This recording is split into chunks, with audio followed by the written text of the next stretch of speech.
And welcome to TIA's Connectivity Jam right here in Dallas, Texas. We're joined with Chris Drake. He's Chief Technology Officer at iconectiv. And Chris, welcome. Well, thank you. It's great to be here at this TIA event. Well, thanks for being here. Just for the few viewers out there that are not familiar with iconectiv, can you describe a bit of what you do over there? Yeah, well, hopefully it's a few.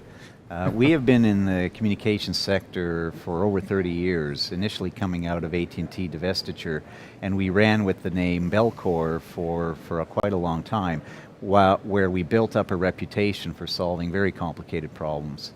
Many years later, we carried the moniker Telcordia Technologies, and today, iconectiv is doing business as brand for Telcordia Technologies, and we're presently a wholly owned subsidiary, but independent entity of Ericsson.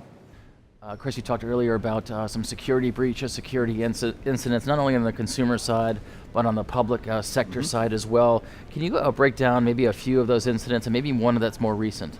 Sure. I'll go backwards in time then, just to illustrate that these lessons of the past continue to happen, and I'm not sure continue to be learned, rather not learned, time and time again.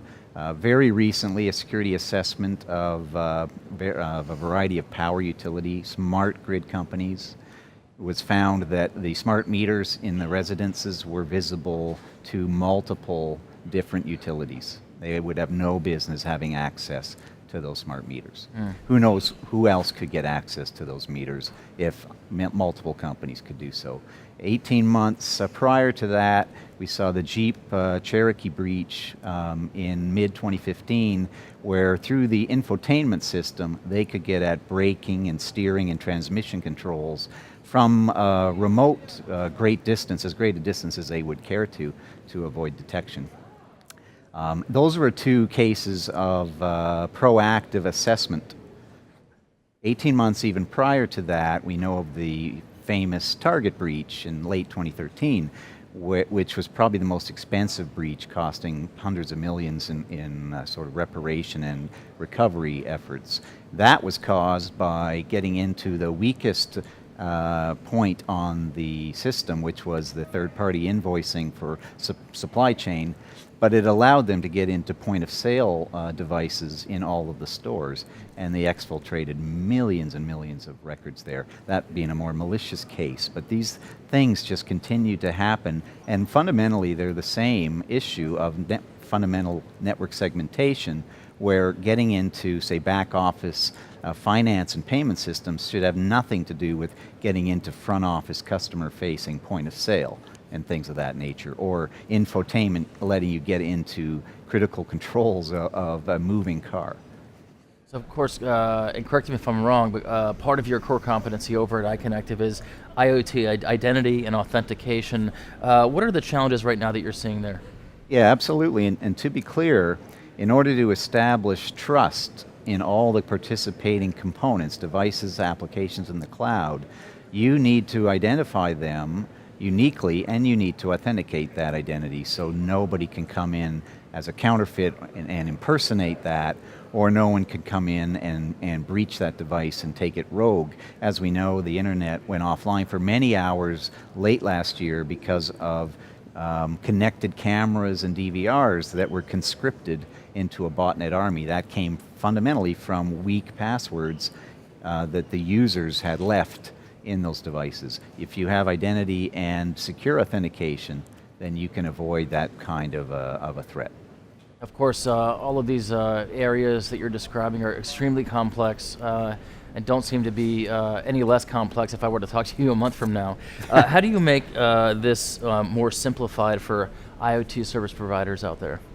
Yeah, great question. So fundamentally it begins with unique identification of all participating components and systems, which requires a directory or a registry vehicle where you can have provisioned unique names, and where you understand the root of trust has blessed that the way that device authenticates the identity it presents is cryptographically or in some other fashion protected and secured against replay, secured against counterfeit assertion of devices pretending to be the other legitimate devices. So these registries that iconectiv is well known for provide a means of unique identification and a link to the security model and security stack that'll ensure those are done with integrity when they participate in the system in real time.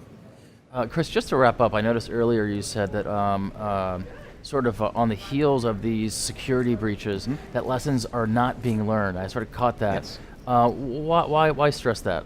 Well, this is something that we've learned ourselves firsthand, having been awarded the Number Portability Administration for the United States. It was classified as working very closely with the U.S. critical telecom infrastructure, and thus was critical in itself, and required to be built securely as well as be secured.